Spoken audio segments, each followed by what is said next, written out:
എന്തൊക്കെയാ ലോകത്ത് നോക്കി ഒന്ന് മാറിയേ. ദിവസവും അടവാ മോനെ, എന്താ ചെയ്യാ? എല്ലാരും അവസ്ഥ ഇത് തന്നെയാണോ? ആ ഇങ്ങനെ പോവുകയാണെന്ന് വെച്ചാൽ എന്താ ചെയ്യുക? എല്ലാവരുടെ കാര്യം കട്ടപ്പോകയാട്ടോ. 2 ആഴ്ചയായി പണിയില്ലാണ്ട്. പുരയിലാൻ ചരിവില്ല, സൂക്കേടും ഒടുക്കത്തെ മഴയും. അതെ, പുരയിലെ സ്ഥിതി ആലോചിക്കുമ്പോൾ വിഷമം. എന്താ ആട്ടെ, എൻ്റെ സ്ഥിതി എന്താ? എൻ്റെ സ്ഥിതി അത് തന്നെയാടോ. കുറേ ദിവസമായി പണിയില്ലാണ്ട്. എന്ത് ഇന്നലെ മുത്തൂറ്റിൻ്റെ അടവ്, അത് അടിക്കാൻ പറ്റാ പാട്. ഇന്നിപ്പോൾ ഒരു 770 വേണം. ആരോടാ ചോദിക്കാം? സുമേഷ് അല്ലേ വരുന്നത്? നീ ഓൻ്റെ ഒരു കുറവ് കൂടി ഉണ്ടായിരുന്നു. പിന്നെ ഞാനെന്താ വരുന്നട്ടോ? ഓലടോ, ഇനി എങ്ങോട്ട് പോവാ? ഞാനൊരു ചില്ലറ പൈസ എടുക്കാണ്ട് കയ്യുന്നോടെ. ഞാൻ പിന്നെ കാണട്ടോ. ഇവനെ ഓനോടും വാങ്ങിക്കടോ പൈസ. ആ ഓന്നെ കണ്ട് മുങ്ങിയില്ലേ?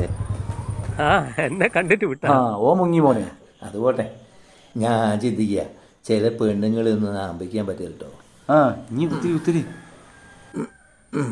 നമ്മളെ മറ്റേ നാരായണൻ്റെ മോനല്ലേ, ആര്? സുധീഷോ? എന്താ ഒരു പേര്? സുധീഷ് വന്നെത്തി. ആ ഗൾഫിലുള്ള സുധീഷ് തന്നെ.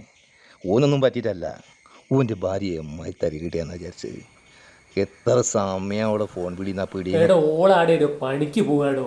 ആയിക്കോട്ടെ, ഓളെ ഫോൺ വിളി കംപ്ലീറ്റ് എൻ്റെ ഫോണിലുണ്ടോ. ഏട്ടാ ഇനി വെറുതെ ഓരോന്ന് പറഞ്ഞിട്ട് കുടുംബം കലക്കാൻ നിൽക്കണ്ട. കുടുംബം കേൾക്കാൻ നിൽക്കും നല്ലടോ. അന്ന് ഓള് ഫോൺ വിളി ഇങ്ങോട്ട് നോക്ക്, ഓളെ ഫോൺ വിളി കാണണമെങ്കിൽ. നിന്റെ ഉണ്ടോ? ആ ഉണ്ട്, ഇതാ നോക്ക്. ഞാൻ അതല്ലേ പറഞ്ഞു നിങ്ങളോട്. ഇതാ നോക്ക്, കണ്ടോ? ഇതാ ഇതിപ്പോ എന്ത്? ഓളൊന്ന് ഫോൺ ചെയ്യുന്നല്ലേ, അതിനിപ്പോ എന്ത്? ഇതാ നോക്ക്. നല്ലത്. അതൊന്നും അല്ല, ഞാനതെന്തായാലും ഓൻ്റെ വാട്സാപ്പിലേക്ക് ഇട്ട് കൊടുക്കാൻ പോകാം. നമുക്കിത് രസാ. അതൊക്കെ ഒരു രസമാണോ? ഒരു പണി എന്തായാലും കൊടുക്കണം. കള്ളമായിക്കും. സുധീഷേ, ഞാൻ എൻ്റെ ഫോണിലേക്ക് ഒരു വീഡിയോ വിട്ടിക്ക്. എൻ്റെ ഭാര്യ എന്നതാണ് വളരെ മോശമായ രീതിയിൽ പലരും പറയുന്നത് കൊണ്ടാണ്. എന്താ വെച്ചാൽ ഇനി തീരുമാനിച്ചോ, അതേ പറയാനുള്ളൂ.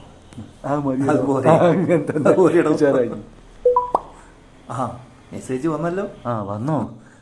അടുക്ക്. ആ എടുത്തു കാണിക്ക്. ഞാനൊന്ന് നോക്കട്ടെ.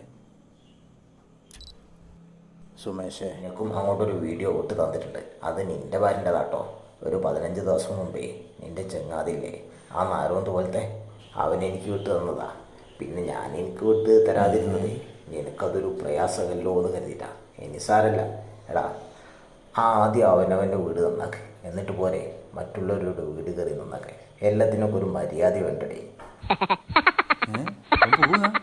ഓലടോ അല്ലേ, അവനെന്ത് പറ്റിപ്പോയി? ഇത്രയേരം ഇവിടെ ഫോൺ ചെയ്ത് തന്നല്ലേ.